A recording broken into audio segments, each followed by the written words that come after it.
Hey guys, welcome back to the Pink Chair Conversations, and today we have a wonderful guest on the chair. I'm so excited.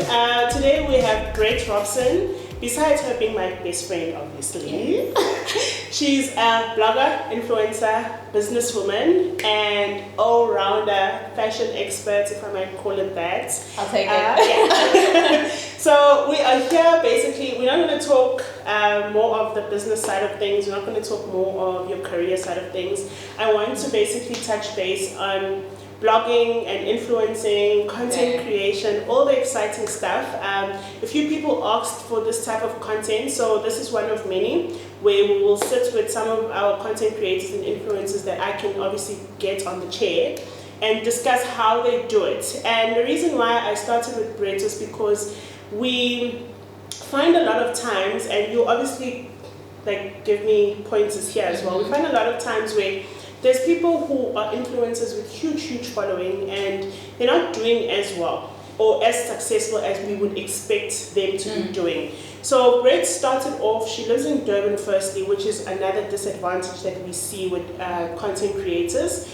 And she's been doing very well for many years now. She started her fashion brand, which also did very well. I remember one time there was a whole story about someone with 1 million followers and they didn't sell any clothes. They sold 36 t-shirts. So when you see someone like that who doesn't have, for instance, 100,000 followers and their brand is doing amazing, you want to know how they did it. Because then that's basically the whole success stories we want to hear of and understand. So I give you props for that, because you didn't need 1 million followers. I started with 7,000 followers. Exactly. And I was like, I've got 7,000 followers so on Instagram. I can do this. Yeah. And you did it and it's going well. So yeah, guys, that's what we're going to talk about. I'll ask her a few questions. And should you have any other questions that you might want to ask her, just leave comments below. And I'll definitely send through to her to see if she can respond back as well. So, thank you for having me. I'm so excited. I'm glad you're here. So, the first thing I wanted to basically talk about, I know when you started your blog, you started while you weren't working, so it was kind of like a pastime thing. It was 2010. Okay. So there wasn't a lot of blogs out there, right? It was more an international thing and just a couple local ones. So when I did start, I was unemployed basically. Okay, so it was a thing of just to pass time. Just to pass time, keep so myself nothing busy. really motivated in that way, or not at all. Like, I didn't think of it as a business. I didn't think of it even further than 6 months kind of thing. I just thought, well, this is going to be something that I do just to keep myself busy. And that's as simple as it was, really. So for you, would you say everything came out of, I just want to do fashion, or was it your passion? Because obviously you are in the fashion industry.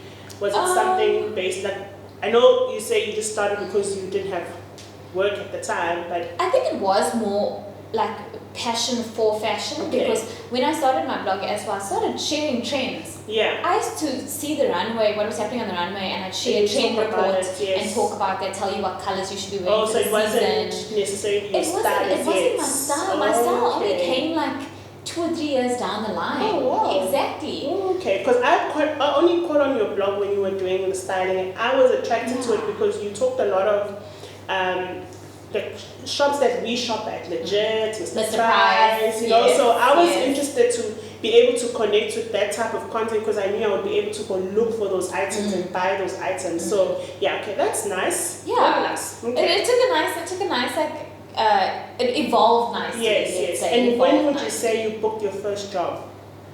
I think first paid job or first like I did it for a freebie job. Okay, so let's say, when did brands approach? Okay, I started getting like brands approach me from like, let's say 2012. So that was already 2 years in. I was just doing it 2 years and nothing was happening. So guys, remember, when you start for the first year, don't just give up because no one is approaching. I think that's a very good lesson as well. But and I also feel like it also goes back to the time. Back then when I started in 2010, there wasn't a normal thing to have to pay influencers, and brands didn't think to even pay you. You know, it was traditional marketing, and so to even get a brand to want to send you something was like, oh my gosh. Exciting, right? Yeah, very exciting. Okay, that's really good. So I want to talk about engagement. Again, I'm going back to numbers because a lot of times we we struggle to engage with our influencers because maybe they have like a lot of comments and they don't get to them. So what would you say it's the best way to create an engaged audience? Do you create content that they like? So what would you say is the best way to just say, okay, if you want people to talk back to you, because sometimes you're putting out content and no one's talking back, what would be the best way to do that? I think you know, in the age of Instagram and all these things, especially let's specifically talk Instagram, I feel like people like being able to access you. And knowing that they can DM you and stuff. Whereas now someone like me, I don't do the DMs. You close them off. No, I close them off. It's for my friends. Because it just opens a whole lot of doors and I don't like that. Definitely. So for me, I like to publicly communicate with people and I'm happy to do that. Yes. So because of that, I always engage with people by giving them stuff that they want. Definitely. So I always ask questions in my Instagram stories, like what do you want to see? And then when I post it, they're like, oh, I'm so excited you posted this is what I've been waiting for, and things like that. So by communicating with them in those sort of ways, and not necessarily directly, I'm finding out what they want, and then I'm giving it to them, and that's how they engage with me in the comments and likes and stuff. Do you then run away from doing what you want, or do you still continue with that where maybe let's say you're like, okay, you don't know if people would like this, but I want to do it, so let me do it anyways. I still do what I want, because at the end of the day, I have to be happy. So I still do what I want. Okay. But I still try and always give them what they want as well. Okay. Because sometimes like I'll do something because I want it, and then it's like if nobody likes it, it's like, why did I do this? Exactly. Because I also feel like if you're putting out content and people don't engage with it, and you put up so much time into doing it, and you actually feel bad. You do feel bad because you want people to engage. Exactly. Okay, that was basically a part of my third question, so I'm not going to ask it again. So again, the whole shouting your brand to people, because obviously, like I said, you don't have compared to other people who have sitting at 100 or 200 350,000 followers. Do you feel that you need to shout your brand to those people so you can gain those extra followers, or are you just okay with the community you have?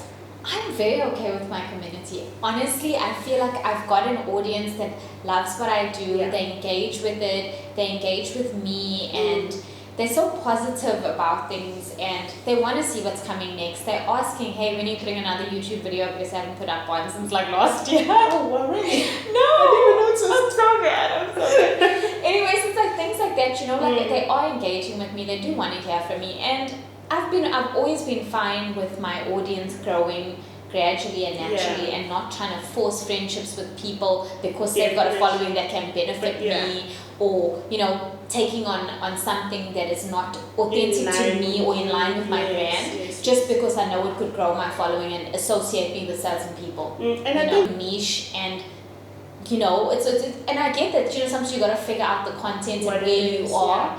And things are going to change. You may have started, as I said, I started talking about trends, and then now I started, exactly. But also I think a way of doing it, if you are a sexy girl, then maybe approach brands that will give you the clothes. Exactly. It could be geared in a different way. Exactly. You know, like sexy dresses, you know, your freakum dresses. And you're still producing the same content, but also connecting with a different audience, because there could be girls who follow you to know where you're buying all of these items, you know? So I guess that could be another way that you do it. It definitely, absolutely could be, but you're not necessarily going to be able to work with every type of brand because of who your audience is. Because, okay, that's very important to know.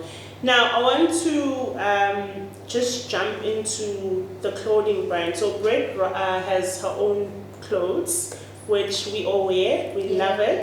And I saw the other day you were celebrating 30,000 followers. So the page has actually surpassed your followers. My page surpassed my following so long ago, guys. It's okay. I felt like, what is happening? You were on Instagram first before the page. Now your brand is more famous than you. Do you remember when I first started my brand? I used to post all the pictures on my own personal page. Yeah, because you were just like pushing. Page. Oh, yeah. I didn't have a separate page. The separate page came like 2 years down the line, or a year and a half or something. And that's where it is now. And it's like, and it even we celebrated 30K a week and a half, 2 weeks ago, and now it's on 31K. Imagine. And like, that's so cool. It's like growing so beautifully. I'm so happy. So what would you say, for just to close off, I want you to basically talk about, because for me, I always say that when you're starting as an influencer, there has to be a bigger picture. Mm-hmm. You know, besides the fact that you obviously full-time at work and you have a salary, one day you might want to say, I want to leave work. So what you've been doing for so many years needs to sustain you. It needs to turn into a business. And I think, guys, we must always just remember that as well, is that if you're a blogger now or you're an influencer, whatever you're talking about needs to go into a business that will make you money. It's very important to do that, because you don't want to just be doing pictures, pretty pictures, and pushing content that and growing your following to 1 million, and then there's nothing monetary that is coming back, because one day there could be another you, and then brands are flocking to them, and then you're just sitting there without job, like a whole job of campaigns coming in. So what would you say how do you get there, basically? How do you use your influence to sell a product? Because like we said, the 1 million follower girl didn't sell even 100. So how is there a strategy that you put in place, or is it in line with who you are as well? What would you say is the best way of going about it? I think I firstly think not everyone can be a business person. So I don't necessarily think that everyone can turn it into a business. Yes. But I think there's so many other ways that you could create a sustainable future for yourself and your brand. For me, I feel like it came naturally to me because of the industry that I've come from, and my entire background, who I am as a person. This is what it is, you know. And so for me, it was like such a natural progression to start a clothing brand, and it's just all kind of, I don't want to say it's come easy to me, because it definitely hasn't come easy to me, but it's everything's just been like, so it's like a norm. Like even when I try something and do something different within it, it just kind of all happens, and it's just like, it's all smooth sailing. But I kind of want to say, like, it's just like, it's not there's natural. nothing wrong with that. Nature. You can't dress up business to always be nasty and hard, I think. Definitely. I mean, I have my tough times though. Like, you know, there's lots of tough times here and there, but a lot of it it's like second nature, you know.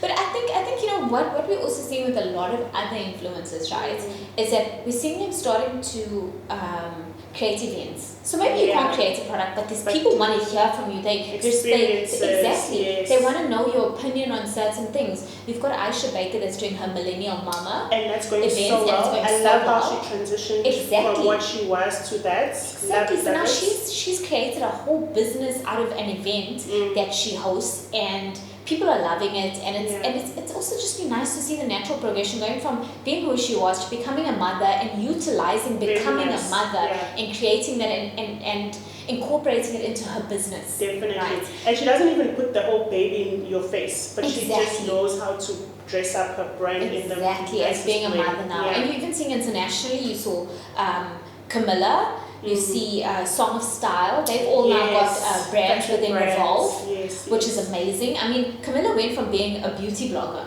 Do you remember she used to be on YouTube? She wasn't really a fashion girl. Really evolved. You know, she's evolved from from being like a beauty girl. She started going to fashion weeks and doing stuff, and then she became a bit of a fashion girl. And then she's got a fashion line now. You know, every month they're dropping new product. And the same thing with Song of Style. I mean, she's doing amazing now with Revolve, and she did try and do her own clothing brand at some point. If you remember, it didn't really work. And with her sister, I think it was. And they were just doing also at the same time, if you look at your history, being in the industry, knowing the experience, being in China, knowing how everything goes, training, all of those things, it kind of helps to also navigate what you're doing. So I guess that's why I say that we can't always dress business to be hard, but it is obviously going to be hard for someone who doesn't have the background that in your industry, who doesn't have those contacts and all of that, and the experience with people who can manufacture in the right way. So guys, I think also when you move into the industry that you're going to move in, I think research is important. Absolutely. If it's a service that you might want to provide, I think also getting educated in it, because I always see a lot of creatives actually over the years, they've gone from being bloggers to working for agencies.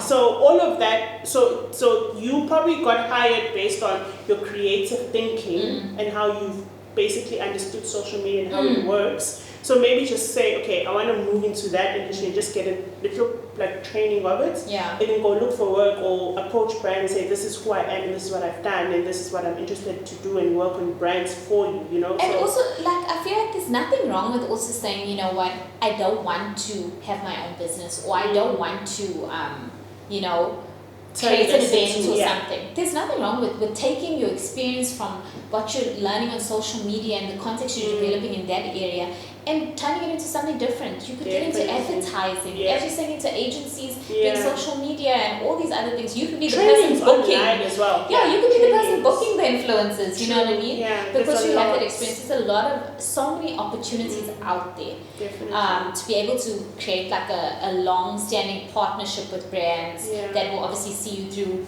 your future. I mean, I don't think people want to be 40 doing certain things. No. You know, you don't really want to do it. You know what I mean? I mean, it's still, I mean, there's 40-year-old influencers, but like, you know what I mean? I don't think it's for everyone to still be there. You have to evolve. Evolving is important. Yeah. Definitely evolving, because obviously there's different stages of yeah, you can't do the same thing. I'm not doing the same thing I was doing like 5 years ago or 10 years ago, you know what I mean? Yeah. Definitely not. Okay. Thank you so much. Yay. That's basically what I wanted to ask. And I hope you guys this was useful to you. Again, questions, we are more than happy to take them. We'll continue doing more influencer type of content, because I think it's quite useful, and hearing from people who are obviously navigating it every single day, you get to pick a lot of strategies from it and tips and advice. So we'll definitely be doing that. Do you want to leave your handles? Okay, I am at Brett Robson.